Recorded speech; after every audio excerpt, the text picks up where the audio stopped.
Olá pessoal, sejam bem-vindos ao 7º episódio do nosso cursinho bíblico. No episódio anterior, a gente tinha estudado o porquê de Jesus ter sido rejeitado. E a gente viu que Jesus veio nos trazer um novo Deus, um Deus totalmente diferente do Deus de Moisés.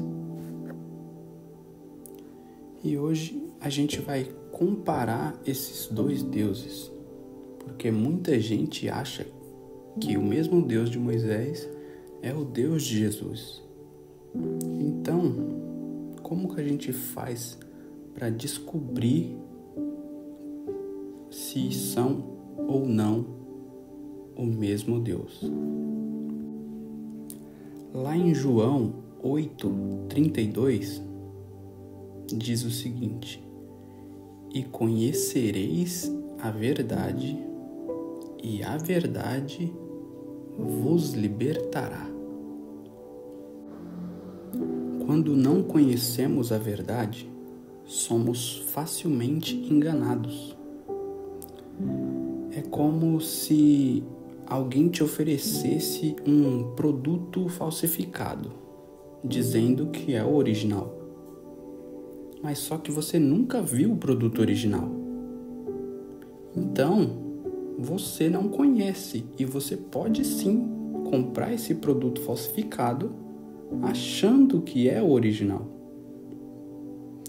Porém, a partir do momento que você já conhece o produto original, nunca mais você vai se enganar e você vai reconhecer facilmente o produto falso. E como você identifica o original do falso? Só comparando. E é o que a gente vai fazer hoje. Vamos lá. No primeiro vídeo do canal, a gente fez um estudo sobre as principais características de Deus, que são onisciência, onipresença, onipotência. Ele é amoroso, ele não faz acepção de pessoas, ele é sempiterno, imutável e jamais foi visto por ninguém. Eu vou dividir esse vídeo em duas partes. Na primeira eu vou falar só da onisciência, onipotência e onipresença. Aí, na parte 2, eu continuo com as outras características. Vamos lá. No primeiro vídeo, a gente viu que Deus, ele é onisciente. Ele conhece tudo. Todos os seus pensamentos, tudo que se passa no seu coração. Ele conhece o seu passado, o seu presente e também o seu futuro. Deus conhece absolutamente tudo. Jesus, que é a essência de Deus dentro de um corpo físico, ele também é onisciente. Ele conhece o coração dos homens. Jesus conhece os pensamentos dos homens. E olha que Jesus, ele é Deus, porém em um corpo limitado. Mas será que o Deus de Moisés também é onisciente? Vamos lá. Jeová, o Deus de Moisés, ele escolheu Saul para ser o rei de Israel. Mas Saul desobedeceu Jeová. Jeová não sabia o que Saul ia fazer. Se fosse da vontade de Jeová o que Saul fez, Jeová, ele não teria se arrependido. Como Deus pode se arrepender, sendo que Ele já sabe tudo o que ia acontecer? Não faz sentido. Outro caso escandaloso é o do rei Salomão, filho de Davi. Davi propôs para Jeová que iria edificar uma casa para Jeová, um templo.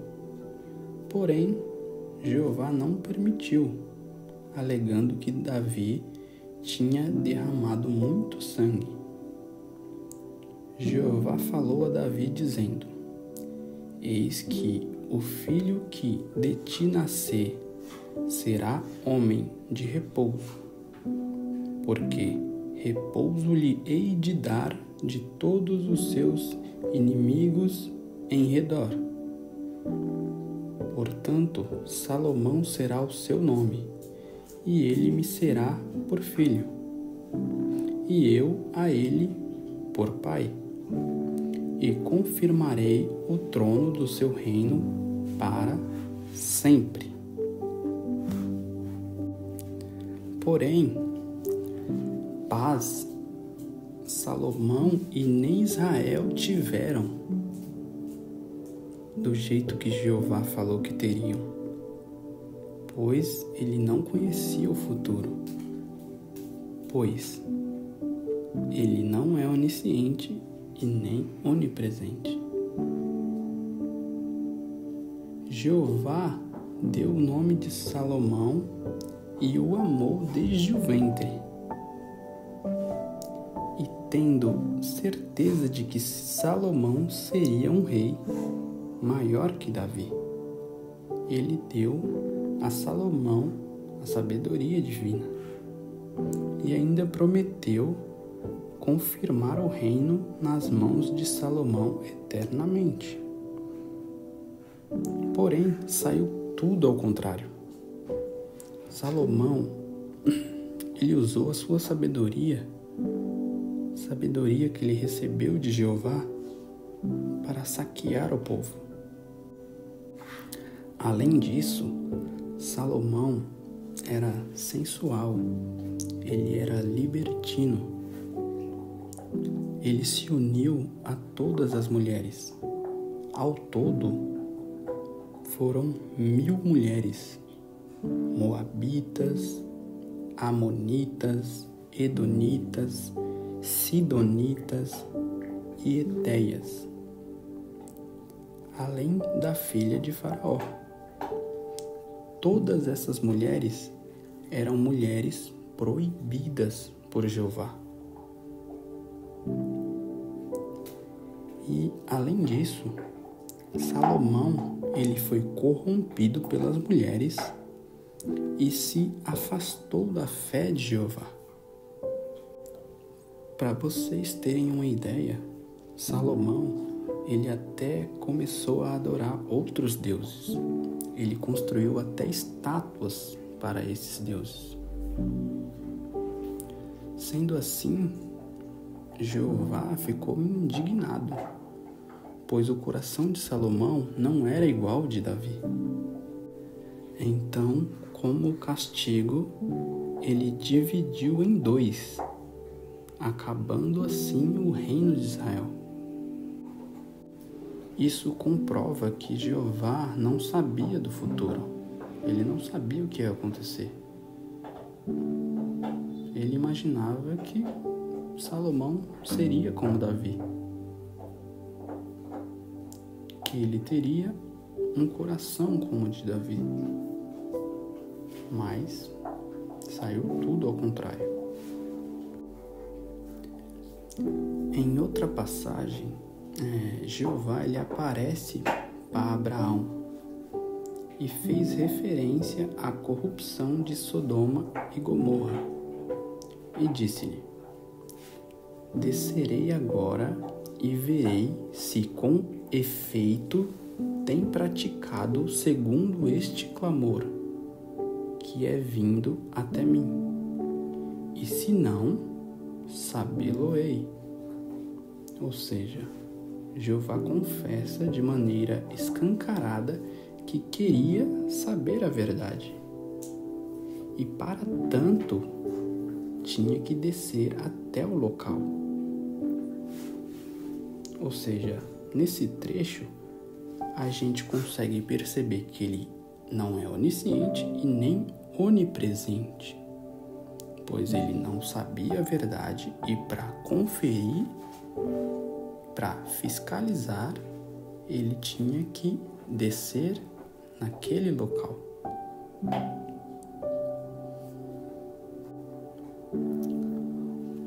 Outro caso muito grave que é romantizado em todas as igrejas é o caso do povo de Israel.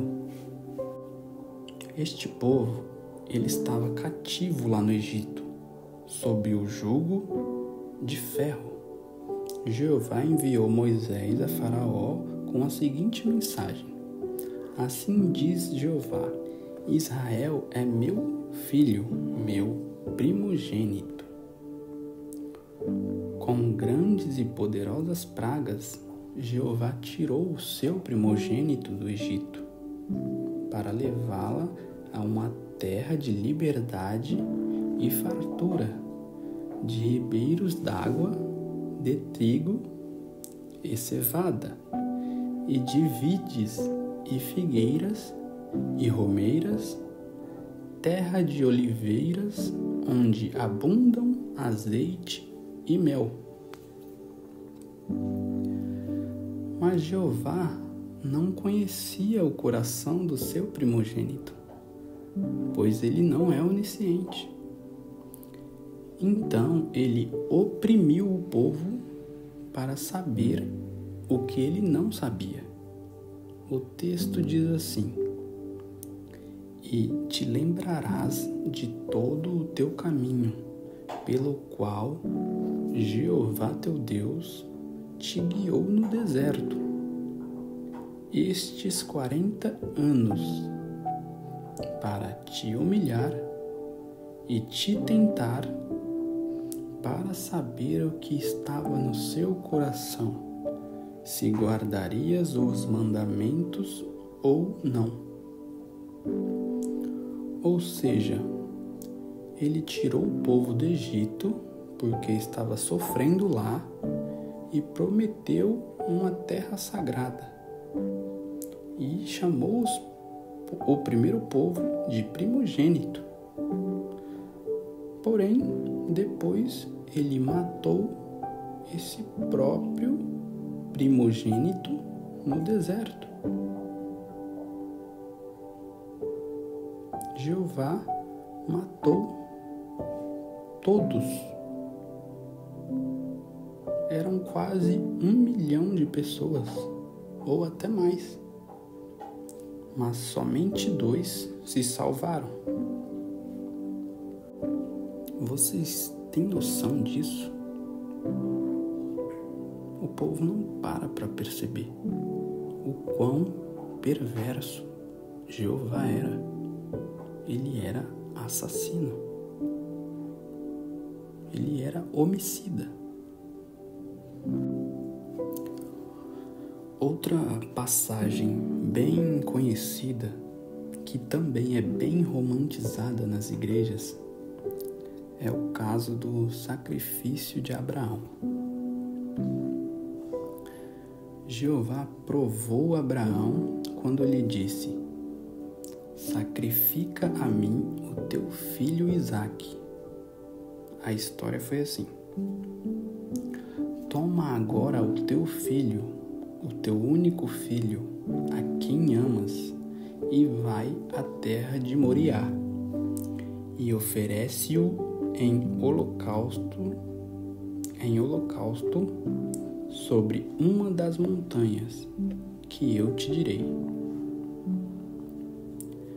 E Abraão partiu ao monte Moriá, tomou a lenha do holocausto e pôs sobre Isaque, seu filho. E ele tomou fogo e cutelo.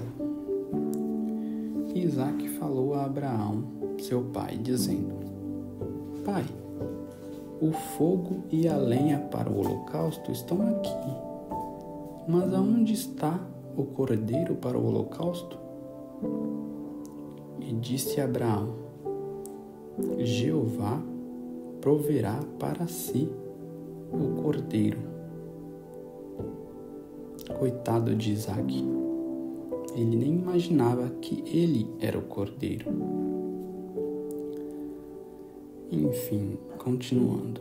Abraão e Isaque vieram ao lugar determinado por Jeová e edificou Abraão o altar e pôs em ordem a lenha e amarrou Isaque, seu filho, e deitou-o sobre o altar, em cima da lenha. Estendeu Abraão a sua mão e tomou o cutelo para imolar o seu filho. Agora prestem atenção. Mas o anjo de Jeová lhe bradou desde os céus e disse: Abraão, não estendas a tua mão sobre o moço e não lhes faças nada, porque agora eu sei que temes a Jeová e não me negastes o teu filho, o teu único filho. Prestaram atenção? Vamos lá. O anjo aparece no céu após ele ver que Abraão ia mesmo matar Isaque.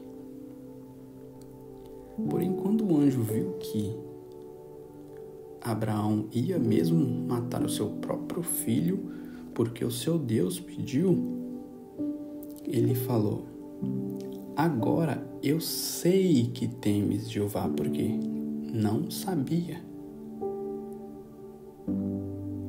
Mas o anjo continua e fala: e não me negaste o teu filho.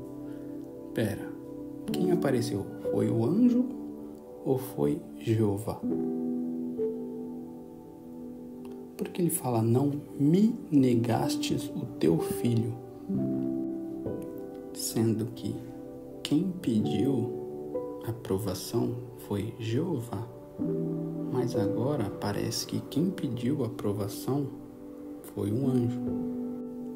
Será que esse anjo e Jeová são o mesmo ser? Enfim, chegamos à conclusão final do vídeo. De acordo com esses textos que a gente acabou de ler, a gente consegue perceber que o Deus de Moisés, ele não é onisciente, ele não é onipresente e automaticamente ele não é onipotente, pois ele só consegue descobrir as coisas colocando o povo em provações e tentações. Só assim ele descobre o que se passa no coração das pessoas. Mas se a gente for lá em Tiago 1:13, está escrito: ninguém sendo tentado diga, de Deus sou tentado, porque Deus não pode ser tentado pelo mal e a ninguém tenta. O texto é claro, é só a gente ligar os fatos. Não precisa você ser muito inteligente para interpretar um texto como esse. Se a gente sabe que Deus é onisciente, onipotente, onipresente, a gente vê lá atrás que tinha um Deus que não tinha essas características, matava o povo, fazia o que queria com o povo, para saber o que se passava no coração deles. E a gente também sabe que Deus não tenta ninguém, não prova ninguém. É muito simples de se chegar à conclusão de que aquele ser do passado não era Deus. Ele poderia ser qualquer outra coisa, menos Deus. Ele tinha poder? Tinha. Mas não era Deus. Ele se passava por Deus, enganando a todos e engana até hoje. Foi por isso que Jesus veio. Veio trazer a verdade e a graça. Mas o povo é cego. Ele não quer enxergar porque é simples de ver. É por isso que Jesus fala do vinho velho e vinho novo. Quem já provou do vinho velho não quer provar do vinho novo, porque fala que o velho é melhor. O povo prefere viver adorando o Deus de Moisés e ainda mistura com o Deus de Jesus. Mas Jesus também conclui: quando você mistura os dois vinhos, eles se estragam. É somente o vinho novo que você deve tomar. No começo, você pode até estranhar, desconfiar, mas com o tempo, você vê que o vinho novo é bem melhor. Muito obrigado. Fiquem com Deus.